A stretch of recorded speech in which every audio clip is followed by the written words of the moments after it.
to the People's Choice Awards 2011.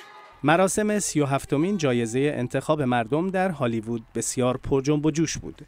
طی این مراسم مردم آمریکا می توانند به وسیله تماس تلفنی و یا ارسال پیامک و ایمیل به هنرمندان مورد علاقه خود رأی بدهند. Oh my God. Okay. And the winner of the People's Choice Award for favorite comedy actor is Adam Sandler. در نخستین دقایق برنامه جنیفر انیستون، بازیگر سرشناس هالیوود، جایزه محبوب ترین شخصیت کمدی را به ادم سندلر اهدا کرد. Thank you very much. I appreciate this. And the winner is Taylor Swift.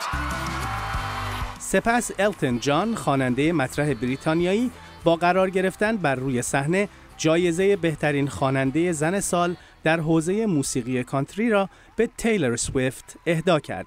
تیلر سویفت گفت: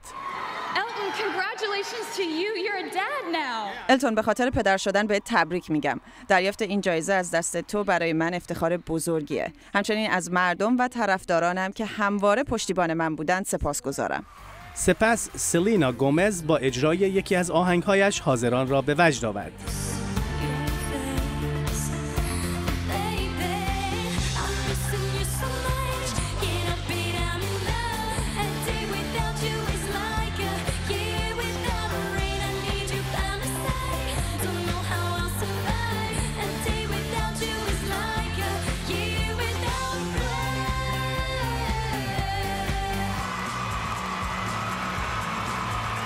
در مراسم امسال جانی دپ جایزه محبوب ترین بازیگر سینما را دریافت کرد.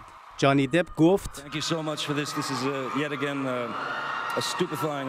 قبلا هم این رو گفتم، اما شما مردم ما را به اینجا رساندید و برای همین از صمیم قلب از شما تشکر می کنم.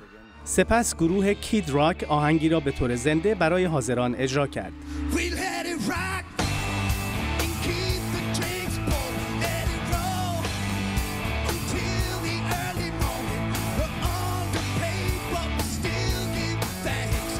همچنین جایزه محبوب ترین بازیگر زن به کریستن استوارت اهدا شد.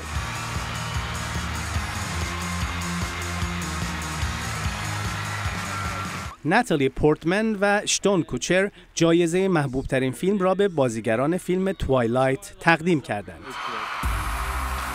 تایلور لاتنر، یکی از بازیگران فیلم توایلایت، ضمن تشکر از مردم چنین گفت: شما مردم این فرصت رو برای ما فراهم آوردید.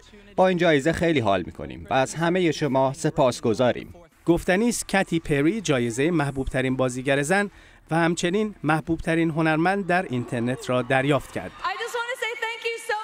اهدای این جوایز بر اساس شمار رأی مردم و پشتیبانان هنرمندان در تمام حوزه‌های هنری اتخاذ می‌شود. الکس مرادی، صدای آمریکا، واشنگتن.